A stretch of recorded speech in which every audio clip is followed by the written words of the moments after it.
Our last story comes from South Korea. Fun fact, this East Asian country has the highest robot density in the world. There is one robot for every 10 people here. With so many robots around, it has been normalized to form emotional connections with machines, which is why this story has shocked the country. The first robot suicide. That's what it's being called.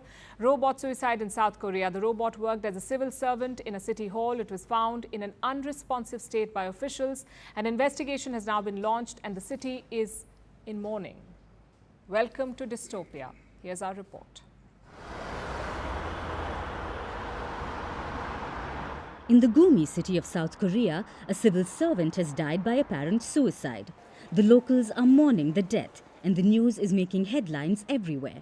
Probably because the deceased was no human, but a robot officer who was working for the Gumi City Council.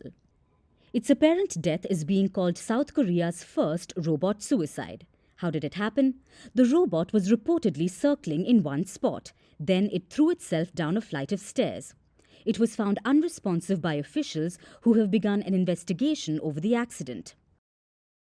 Media is questioning why the diligent civil officer did it. While the exact cause of the fall is still being probed, several social media users are blaming overwork. After all, South Korea is Asia's most overworked country. South Koreans work about 40 hours per week. That's the average. But for many, the working hours exceed 50 per week. Last year, the government proposed a plan for a 69-hour work week, drawing a lot of backlash. Thanks to South Korea's reputation, it's easy to connect a civil officer's death to overwork, even if it's a robot. So, as bizarre as it sounds, let's answer the obvious question. Was the robot overworked? It was appointed in 2023 as part of a pioneering program in the city to advance robotic assistance. South Korea is one of the most enthusiastic users of robots globally. It has the highest robot density in the world. This particular robot worked from 9 a.m. to 6 p.m. That's 9 hours, a relatively healthy standard for South Korea. So where does the correlation between suicide and overwork come from? Well, we have a theory. The robot used to work on multiple floors. It even used to call the elevator by itself. Plus, according to City Hall workers, it worked diligently. The robot was one of them. There is an emotional connect here, which has led many to perceive the robot's qualities as human-like, including its death that's most likely a malfunction or maybe an error in the code. Like in the case of this robot, clearly even machines don't want to work. But jokes aside, with time, machines are only getting more humanized. What's helping this is artificial intelligence. AI is getting better, smarter, stronger, and more pervasive by the day.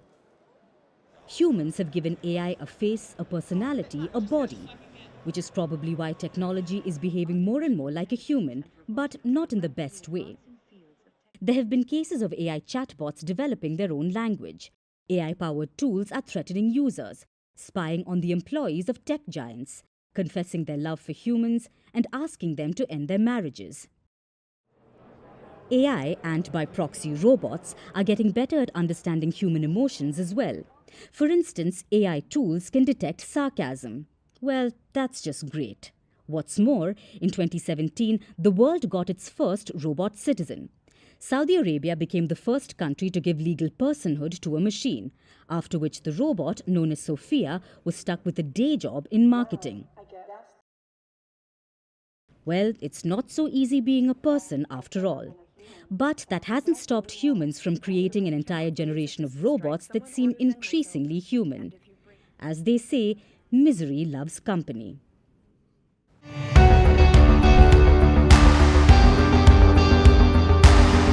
Across continents, one powerful news source. Bringing you diverse perspectives on the issues that matter.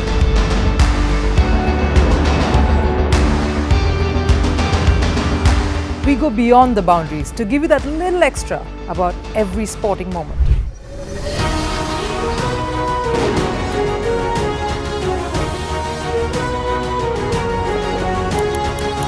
So thank you for making First Post 5 million strong. We're counting on your support, and you can trust us to bring you the news unfiltered and unvarnished.